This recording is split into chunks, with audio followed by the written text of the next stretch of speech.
Hello friends, आज का topic है समापवर्तक तथा महत्तम समापवर्तक।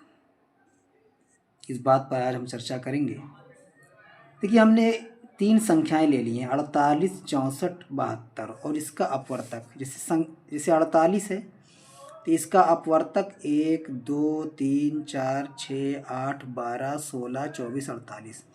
यानी इन सारी संख्याओं से 48 पूरी पूरी विभाजित हो जाएगी। इसी तरीके से 64, इसका अपवर्तक हमने ले लिया 1, 2, 4, 8, 16, 32, 64।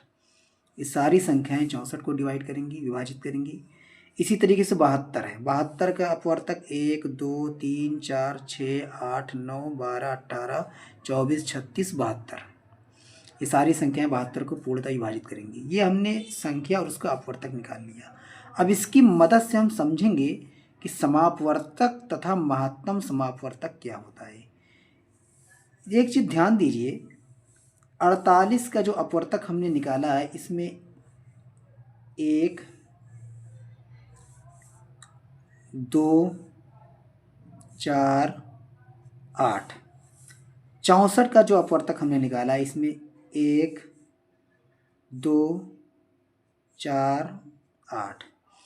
इसी तरीके से जो 72 का अपवर्तक हमने लिखा है, 1, 2, 4, 8।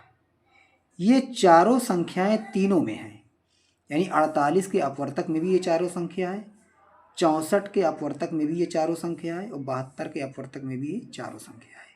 यानी ये जो चार संख्या है, 1, 2, 4, 8, ये चारों संख्याएं इन संख्याओं की समापवर्तक कहलाएंगी। क्या कहलाएंगी? समापवर्तक। यानी जो सब में हो, समान हो।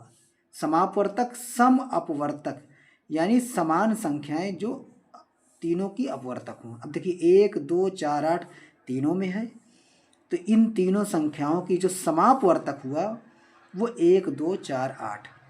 अब इसमें महत्तम समापवर्तक, इसमें इन चारों संख्याओं में सबसे बड़ी कौन संख्या है? 8।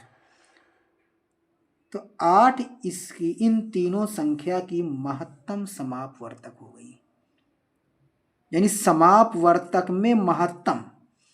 तो 1, 2, 4, 8 में सबसे बड़ी संख्या 8 है, इसलिए 8 इन तीनों संख्याओं यानी 48, 64, 72 की क्या होगी? महत्तम समापवर्तक। इसी को शॉर्ट में हम मासा या HCF यानी हाईएस्ट कॉमन फैक्टर कहते हैं, या इसका एक और नाम है महत्तम सार्वभाजक। इसको इंग्लिश में कहते हैं GCD शॉर्ट में, या ग्रेटेस्ट कॉमन डिवाइजर। तो इस तरीके से हमने एक संख्या उसके अपवर्तक की मदद से समापवर्तक और महत्तम समापवर्तक पर चर्चा की, और मैं उम्मीद करता हूँ कि यह टॉपिक आपको समझ में आया होगा। धन्यवाद।